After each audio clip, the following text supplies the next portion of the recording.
Que a paz do Senhor seja com cada um de nós. Mais uma vez estamos aqui para a análise da nossa lição da Escola Sabatina, que não é outra coisa senão o estudo da Palavra de Deus através de perguntas e respostas. O título da nossa lição é Eli, sacerdote e juiz.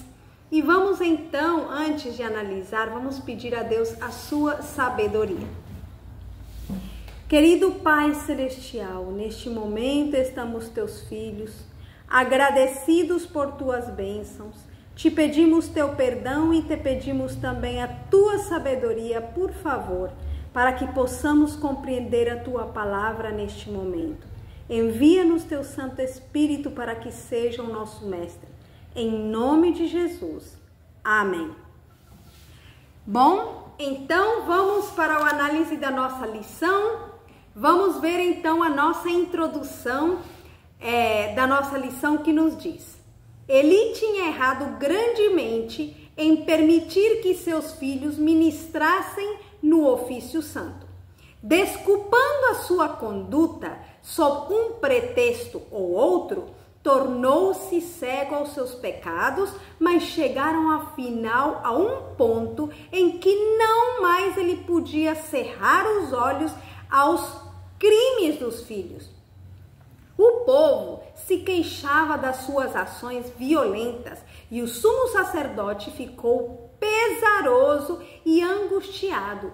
Não ousou permanecer em silêncio por mais tempo, mas seus filhos haviam crescido sem a ideia da consideração para com qualquer pessoa, a não ser para consigo mesmos. E agora não se preocupavam com quem quer que fosse. Viam a mágoa do pai, mas seus duros corações não se comoviam.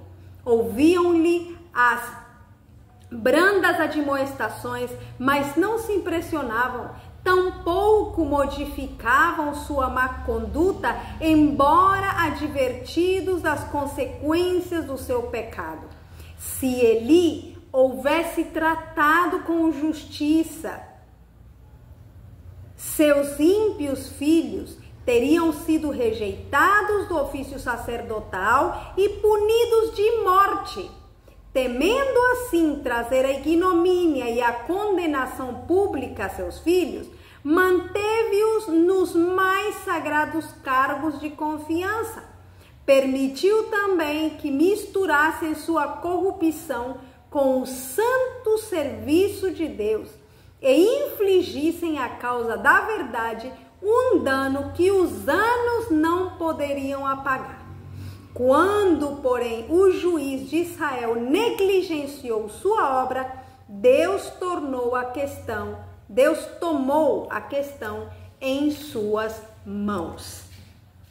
Então, vemos ali uma negligência de um pai de família, não só um pai de família de qualquer família, mas do sacerdócio no povo de Israel. E, logicamente, teve suas consequências que vamos ir vendo através da lição. Pergunta número 1. Quem era o sacerdote que ministrava na casa de Deus quando Samuel nasceu? Ali no versículo, na primeira parte, nos diz: E Eli, sacerdote, estava sentado numa cadeira junto a um pilar do templo do Senhor. Então, na verdade, se nós vamos ver este versículo, ali naquela primeira parte onde diz: E Eli, sacerdote, estava sentado numa cadeira, é porque Eli era o sacerdote que estava ministrando na casa de Deus quando Samuel nasceu. Vamos então para a nossa notinha de explicação da pergunta número 1. Samuel fora posto sob os cuidados de Eli e a beleza de seu caráter suscitou a afeição ardorosa do idoso sacerdote. Era amável, generoso, obediente e respeituoso. Estamos falando de Samuel. Eli, aflito pelo descaminho de seus filhos, obtinha descanso, consolo e bênção na presença daquele que estava sob seu encargo. Samuel era serviçal e afetivo e nunca algum amou a seu filho mais ternamente do que Eli aquele jovem. Coisa singular era que entre o magistrado principal da nação e a simples criança existisse uma afeição tão ardorosa, sobrevindo a Eli as debilidades próprias da idade e enchendo-se ele de ansiedades e remorso pelo procedimento dissoluto dos seus filhos, voltou-se para Samuel em busca de consolo. Que interessante, né? Aquela criança que foi entregue por Ana ao Senhor, que ela poucos anos esteve com ela nas suas mãos, mas no entanto, os poucos anos que esteve com a sua mãe, Samuel foi bem educado e o Senhor fez a obra no seu coração, tanto que agora que Samuel estava com Eli, chegou a ser um consolo para este homem de idade, este servo de Deus que já era de idade. Agora a pergunta é, como estamos educando os nossos filhos? Os nossos filhos pequenos, será que têm esse caráter como Samuel, que são obedientes, respeitosos, amáveis, generosos? É difícil nesta época ver uma criança assim, mas podemos orar muito ao Senhor, orar pelos nossos filhos e fazer a nossa parte, porque Deus já faz a parte, Ele sempre faz a parte dele, mas Ele espera que nós façamos a nossa parte como pais. Vamos para a segunda pergunta. Quando o sacerdote soube do grande desejo e dor de Ana, que bênção ele pronunciou? Em 1 Samuel capítulo 1, versículo 17 diz: Então respondeu Eli, vai em paz e o Deus de Israel te conceda a petição que lhe fizeste. Então, quando o sacerdote soube do grande desejo e dor de Ana, que bênção ele pronunciou? Ele disse, vai em paz e o Deus de Israel te conceda a petição que lhe fizeste. Então foi essa a bênção que ele pronunciou para Ana. Condoída e surpresa, Ana respondeu brandamente, não, Senhor meu, eu sou uma mulher atribulada de espírito, nem vinho nem bebida forte tenho bebido, porém tenho derramado minha alma perante o Senhor. Não tenhas, pois, a tua serva por filha de Belial, porque da multidão dos meus cuidados e do meu desgosto tenho falado até agora. O sumo sacerdote ficou profundamente comovido, pois era homem de Deus, e em lugar de repreensão, proferiu uma bênção. Vai em paz e o Deus de Israel te conceda a tua petição que lhe fizeste. A notinha está nos contando praticamente o que aconteceu quando Ana estava no templo pedindo ao Senhor a bênção de um filho. Então ela recebeu a bênção do sacerdote dizendo que Deus lhe concedesse aquilo que ela tinha pedido. Pergunta número 3. Que notícias Ana deu a Eli quando ela foi ao santuário na próxima vez? Que bênção o sacerdote pronunciou sobre Eucana e sua esposa? 1 de Samuel capítulo 1, 26 até o 28 e 2, versículo 20. Diz assim, e disse ela, meu senhor, viva a tua alma, meu senhor, eu sou aquela mulher que esteve aqui contigo para orar ao Senhor, pois por este menino orava eu, e o Senhor atendeu a minha petição que eu lhe tinha feito. Por isso também ao Senhor eu o entreguei por todos os dias que viver, pois ao Senhor foi pedido. E adorou ali ao Senhor. E ali Eli abençoou a Eucana e a sua mulher e disse, o Senhor te dê descendência desta mulher pela petição que fez ao Senhor, e voltaram para o seu lugar. Então, que notícias Ana deu a Eli quando ela foi ao santuário na próxima vez? Ela falou que ela tinha recebido a bênção, né? Que era por causa daquele menino que ela tinha ido para orar ali. E qual foi a bênção agora que o sacerdote pronunciou sobre Eucana e a sua esposa? Ele disse, o Senhor te dê descendência desta mulher pela petição que fez ao Senhor, né? Então, em outras palavras, diz aqui que lhe deu outros filhos, porque na verdade Samuel já tinha sido aquela bênção que ela tinha pedido, mas o sacerdote ainda abençoou mais uma vez, dizendo que o Senhor aumentasse a sua descendência. A notinha da pergunta nos diz: Ana orou e confiou, e através de seu filho Samuel, ela deu ao Israel de Deus o mais precioso tesouro, um homem útil, com um bem formado caráter, alguém que era firme como uma rocha, onde o princípio estava envolvido. A todos é dada a oportunidade de desenvolver o caráter. Todos podem ocupar o lugar que lhes é designado no plano de Deus. O Senhor aceitou Samuel já desde a infância, porque seu coração era puro. Ele foi dado a Deus, oferta consagrada, e o Senhor fez dele um veículo de luz. Se a juventude de hoje se consagrar como fez Samuel, o Senhor a aceitará e a empregará em sua obra, e lhe será dado dizerem a respeito de sua vida, juntamente com o salmista: ensinaste-me, ó Deus, desde a minha mocidade, e até aqui tenho anunciado as tuas maravilhas. Que maravilha! Assim como o Senhor conseguiu usar Samuel desde a sua infância, Ele quer me usar, quer te usar, quer usar os jovens, as crianças, todos podemos ser instrumentos nas mãos de Deus. Pergunta número 4. Eli e seus filhos. Infelizmente, o que as escrituras registraram sobre os filhos de Eli?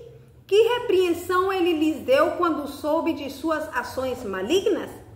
Vamos ver em 1 de Samuel, capítulo 2, versículo 22 até o 25, que nos diz: Era, porém, Eli já muito velho e ouvia tudo quanto seus filhos faziam a todo Israel e de como se deitavam com as mulheres que em banda se ajuntavam à porta da tenda da congregação.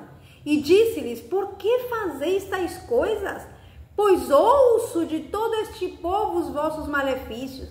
Não, filhos meus, porque não é boa esta fama que ouço. Fazeis transgredir o povo do Senhor. Pecando o homem contra o homem, os juízes o julgarão. Pecando, porém, o homem contra o Senhor, quem rogará por ele? Mas não ouviram a sua voz, ou a voz do seu pai, porque o Senhor os queria matar. Que terrível! Então, infelizmente, o que as escrituras registraram sobre os filhos de Eli? Eram filhos maus, eram filhos rebeldes, desobedientes, e pior, né? Algo muito pior, tratavam as coisas sagradas como se fossem coisas comuns, ou pior do que coisas comuns.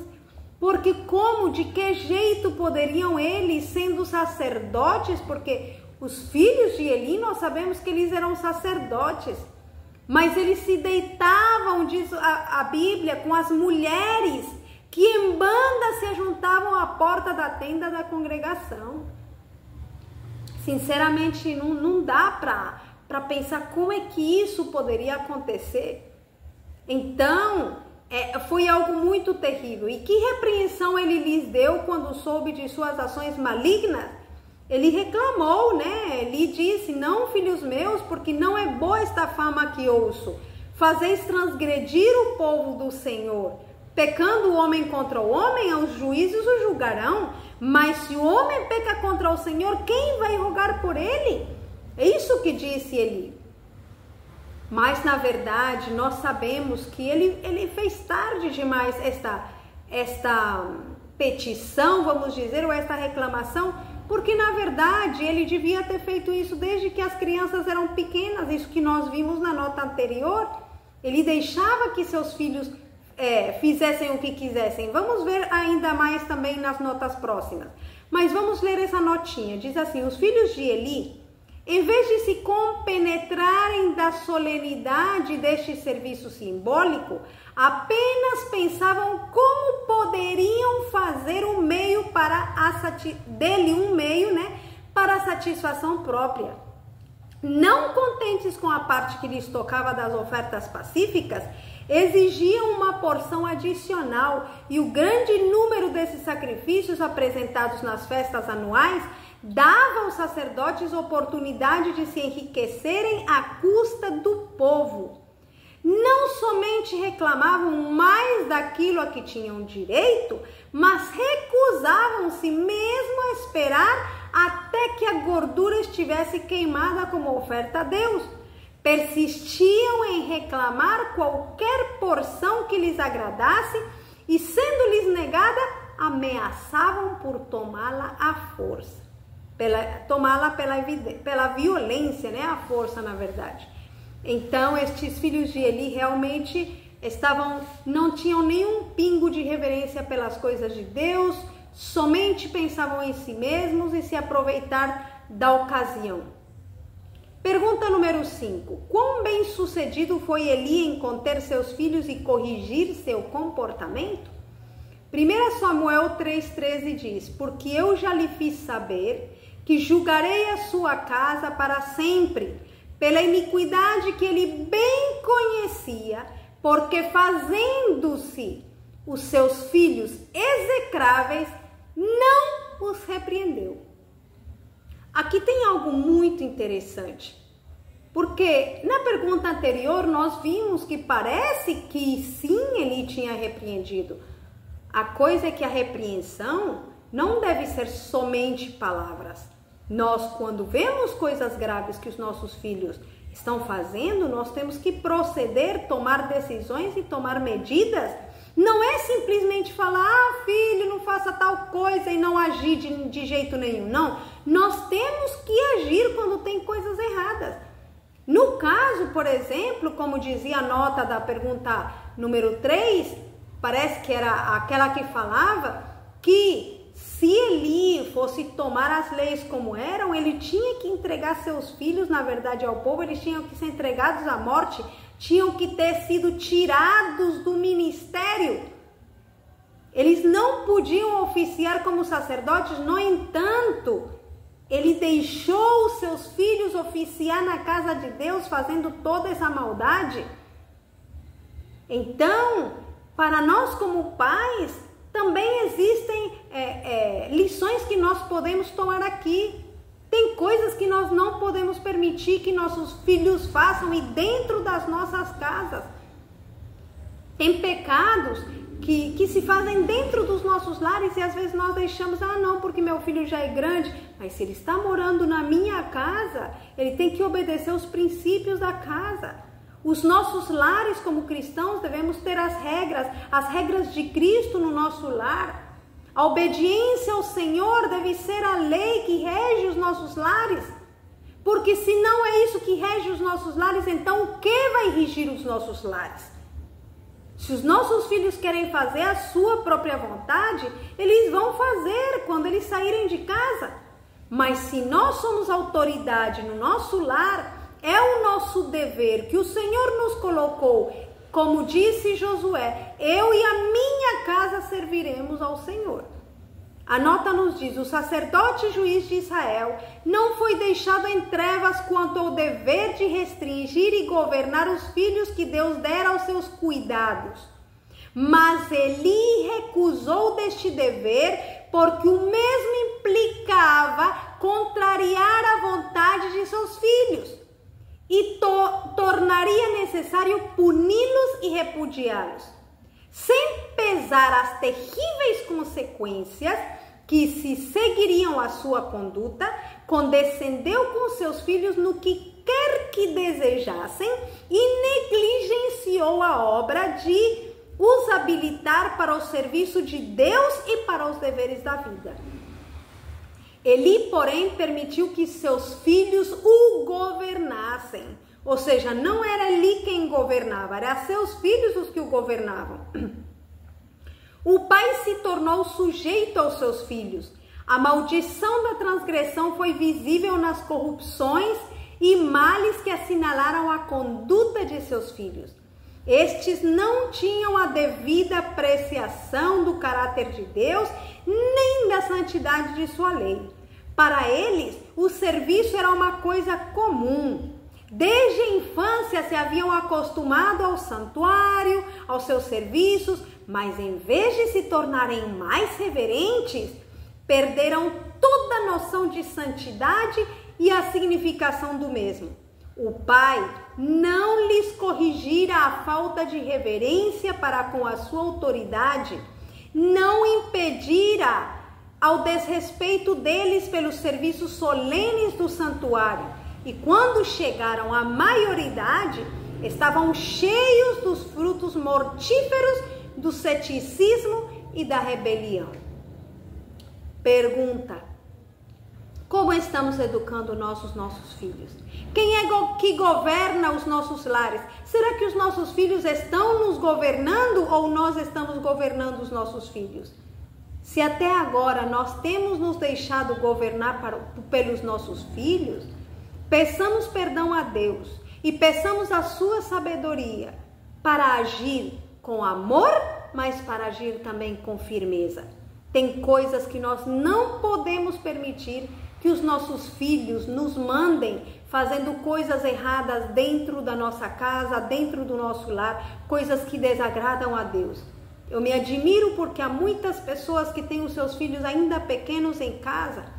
Nós que conhecemos esta verdade, deixam as suas filhas se vestirem de qualquer jeito dentro de casa, de shortinho, de roupinhas curtinhas, se vestindo como pessoas do mundo, usando joias. Mas se nós somos os pais, como é que nós não vamos ter essa autoridade? Pode ser que eu não seja mãe também, isso serve também para os vós, para quem tem filhos até adotados, se nós somos a autoridade no nosso lar, não podemos deixar que os nossos filhos façam a sua própria vontade. É verdade que cada um vai decidir a sua própria salvação, mas não porque cada um vai decidir a sua própria salvação, eu vou deixar o filho fazer o que quer dentro do meu lar. Por exemplo, às vezes nós tomamos para certas coisas isso, mas sim um exemplo. Se o teu filho quiser roubar dentro da tua casa, você iria deixar? Ou se ele quisesse matar também dentro da tua casa, iria deixar? Mas por que então nós deixamos outras coisas que achamos que são leves, mas que também são transgressões dos princípios de Deus? Por que deixamos eles fazerem isso dentro do nosso lar e diante dos nossos olhos? Por que eles o estão fazendo? Nós estamos sabendo e ainda o permitimos. Estamos pecando diante de Deus quando nós permitimos que nossos filhos transgridam a lei de Deus dentro do nosso lar, achando que isso não é pecado, mas é pecado tanto para eles como para nós, e para nós é maior porque nós somos os pais e nós temos autoridade. Devemos ensinar-lhes com amor, mas também ser firmes nos princípios. Pergunta número 6. Como os filhos de Eli rejeitaram a repreensão do pai e ele não tinha capacidade de influenciá-los e corrigi-los, que profecia o Senhor deu ao sacerdote idoso? Vamos ver agora as consequências.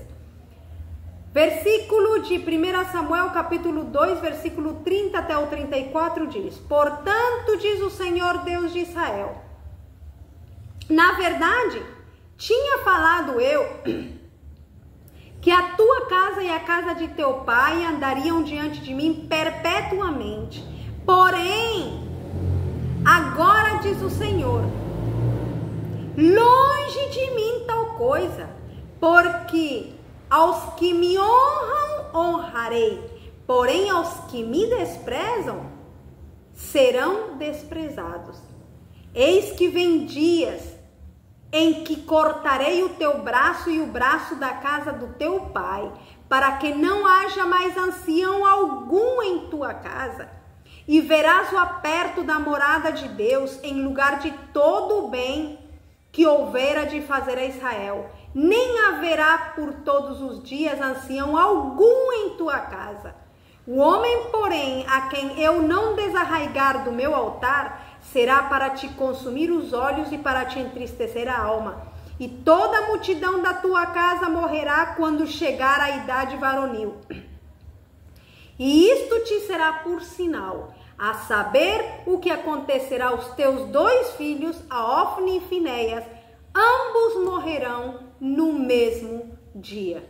Uma das notas anteriores diz, já que Eli não tomou providências, já que Eli não tomou decisão de corrigir os seus filhos, Deus tomou o caso em suas mãos. E agora o Senhor disse, por essa causa, porque tu não corrigiste os teus filhos, não haverá mais homem da tua descendência que viva muitos anos. Vão morrer todos na idade varonil. E uma prova dessas é que os teus 2 filhos vão morrer no mesmo dia. Que terrível sentença. Para nós talvez não tenha sido falado assim diretamente com um profeta, mas certamente se não corrigimos os nossos filhos, as consequências virão. Por isso é bom que nós reflitamos, peçamos de Deus a sabedoria, lembremos que Deus é um Deus santo, que Ele não passa as coisas por alto. Por isso devemos nos arrepender, pedir perdão e seguir em frente. O que já falhamos no passado, deixemos para trás, mas agora nos tomemos da mão de Jesus e ensinemos nossos filhos a se segurar das mãos de Jesus, porque só nele nós temos esperança de vida eterna e vitória contra os nossos maus hábitos. Aqui a notinha nos diz, Deus acusou Eli de honrar seus filhos mais do que o Senhor. Eli permitira que a oferta designada por Deus como uma bênção a Israel se tornasse coisa desprezível, e isto em vez de levar seus filhos a envergonhar-se por suas práticas ímpias e abomináveis. Aqueles que seguem suas próprias inclinações com uma afeição cega para com seus filhos, condescendendo com eles na satisfação de seus desejos egoístas, e não fazem uso da autoridade de Deus para repreender o pecado e corrigir o mal, tornam manifesto que estão honrando seus ímpios filhos mais do que a Deus. Olha aí, tá forte para nós. Então, estão mais ansiosos para defender a reputação deles do que glorificar a Deus, mais desejosos de agradar seus filhos do que comprazer ao Senhor e guardar o seu serviço de toda aparência do mal. Que terrível, né?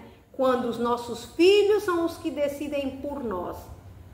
Muitas vezes os filhos estão no nosso lar e só vão para a igreja se quiserem, se não quiserem eles ficam em casa no sábado, e nós não nos lembramos que o mandamento diz que nem tu, nem o teu filho, nem a tua filha, se eu estou guardando o sábado, mas o meu filho está fazendo outras coisas, talvez eu vim para a igreja, mas o meu filho está lá em casa, jogando joguinhos, fazendo outras coisas que não se deve fazer no dia sábado, eu estou pecando do mesmo jeito que ele, porque eu, sendo mãe, ou no caso um pai, está deixando o filho fazer o que ele quer na sua casa, essas coisas serão cobradas de nós, queridos. Por isso que devemos refletir. Última pergunta. Sacerdote e juiz de longa data. Pergunta número 7. Além do ministério sacerdotal, que ofício Eli ocupou? Por quantos anos ele carregou essa responsabilidade? 1 Samuel 4, 16 a 18. E disse aquele homem a Eli, eu sou o que venho da batalha, porque eu fugi hoje da batalha. E disse ele, que coisa sucedeu, filho meu? Então respondeu o que trazia as notícias e disse, Israel fugiu de diante dos filisteus e houve também grande matança entre o povo. E além disso, também teus 2 filhos, Ofni e Finéias, morreram. E a arca de Deus foi tomada. E sucedeu que, fazendo ele menção da arca de Deus, ele caiu da cadeira para trás, ao lado da porta, e quebrou-se-lhe o pescoço e morreu. Porquanto o homem era velho e pesado, e tinha ele julgado Israel 40 anos. Então, além do ministério sacerdotal, que ofício ele ocupou? O de juiz. E por quantos anos ele carregou essa responsabilidade? Durante 40 anos. Vamos ler a nota. Ele era sacerdote e juiz em Israel. Ocupava as posições mais elevadas e de maior responsabilidade que havia entre o povo de Deus. Como um homem divinamente escolhido para os sagrados deveres do sacerdócio e posto no país como a autoridade judiciária mais elevada, era ele olhado como um exemplo e exercia grande influência sobre as tribos de Israel. Mas, embora tivesse sido designado para governar o povo, não governava a sua própria casa. Eli era um pai transigente, amando a paz e a comodidade, não exercia a sua autoridade para corrigir os maus hábitos e paixões de seus filhos. Irmão, irmã, quantas vezes o teu filho, a tua filha te faz cara feia porque tu quer que ele vá para a igreja? Mesmo nas coisas de casa, fazem cara feia porque não querem limpar a casa, não querem ajudar a limpar a casa, não querem ajudar a cozinhar, não querem ajudar a fazer nada, querem ser servidos, querem ser os patrões da casa sem ajudar em nada. E em muitos pais, que não faça cara feia, eu vou fazer tudo, eu pago todas as contas, eu venho e ainda sirvo meu filho, faço de comer para ele, lavo a roupa dele, pago os estudos dele, tudo, tipo assim. O filho é o rei e os pais são os servos. Será que isso está certo? Em vez de contender com eles ou castigá-los, continua dizendo a nota, submetia-se à sua vontade e os deixava seguir seu próprio caminho. Em vez de considerar a educação de seus filhos como uma das mais importantes de suas responsabilidades, tratou desta questão como se fosse de pequena relevância. E ainda eu vejo pais que os filhos cometem grandes erros e ninguém pode falar mal deles porque sempre os filhos dele têm a razão, mesmo que tenham cometido grandes erros. É verdade que quando um filho de um irmão ou de uma irmã comete um erro, nós não devemos estar condenando e criticando. Mas se alguém falou mal de algo que realmente meu filho fez, o que eu tenho que aconselhar meu filho, olha, essas são as consequências do que você fez. Por isso, da próxima, não cometa mais um erro como esse, meu filho, minha filha. Todos nós sabemos que neste mundo, tudo que se planta, se colhe. Se nós não ensinamos nossos filhos que tudo é de causa e efeito, eles vão sofrer muito, porque não sempre vão ter os pais para os defender. E as consequências certamente virão, como nós vimos neste caso. Ofni e Finéias não respeitaram seu pai. O pai não soube educá-los primeiramente, por isso eles se tornaram assim. E depois Deus tomou o juízo em suas mãos e os dois morreram no mesmo dia. E não somente eles, o pai deles também morreu, como nós vimos aqui na pergunta número 7. Queridos irmãos, que o Senhor nos ajude a refletir para que como mães e como pais, com amor, não com raiva, não é que a gente vai espancar agora nossos filhos, não. Temos que pedir muita sabedoria do alto, estudar os livros como orientação da criança, por exemplo, ser firmes. Eu não preciso espancar um filho para, por exemplo, se ele quer que eu compre uma coisa para ele, eu dizer não posso porque temos outros gastos. Simplesmente, se ele ficar bravo, se ela ficar brava, não tem problema, eu não compro e pronto. Então a gente tem que ter amor, mas a gente também tem que ter firmeza. Que o Senhor nos abençoe e nos ajude para que esta lição, que é muito importante, especialmente para os pais e também para os filhos, logicamente, para ver as consequências do que muitas vezes se faz, que traz para nós. Vamos fazer uma pequena oração pedindo ao Senhor que nos dê essa sabedoria para educar aos nossos filhos. Querido Pai Celestial, através desta lição nós temos aprendido que precisamos da Tua presença, da Tua sabedoria para poder educar nossos filhos em Teus caminhos. Dá-nos domínio próprio, firmeza, Senhor. Não permitas que deixemos a autoridade que Tu tens nos dado aos nossos filhos, que eles não mandem nos nossos lares, que sejas tu, nosso governador em nosso lar. E se tu és o nosso governador, nós como pais devemos governar o lar para que os teus princípios sejam os que governem nosso lar. Paizinho Santo, fica conosco, abençoa, protege, guia e ajuda-nos a tomar decisões sérias para que as consequências ruins não venham estar nos nossos lares, mas que a tua bênção venha a permanecer. Em nome de Jesus. Amém. Bom, que Deus abençoe a todos. Em nome de Jesus. Amém.